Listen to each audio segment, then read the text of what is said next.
But order black జరిగింది. Order black అనేది జరిగింది. అండ్ ఈ ఆర్డర్ బ్లాక్ పాయింట్ అనేది కంప్లీట్ కవర్ చేస్తుంది గ్రీన్ క్యాండిల్ పై. ఇప్పుడు ఇలా ఆర్డర్ బ్లాక్ జరిగితే ఇంప్రాపర్, మనం ట్రేడ్ తీసుకోవాలా? తీసుకోవద్దు. ఎందుకు తీసుకోవద్దు అంటే ఆర్డర్ బ్లాక్ జరిగింది కానీ విక్కులో అయిన లిక్విడిటీ ఇంకా మన గ్రీన్ క్యాండిల్ లో కవర్ అనేది కాలేదు.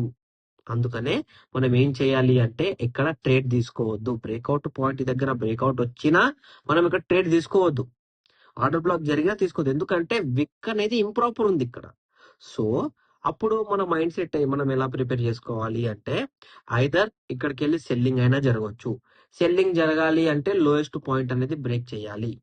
సెల్లింగ్ జరగలేదు అంటే బయ్యింగే వెళ్తది అని కన్ఫర్మేషన్ మనకు కావాలి అంటే సింపుల్ గా ఇంకో గ్రీన్ క్యాండిల్ అనేది ఈ మొత్తం లెవెల్ ని కవర్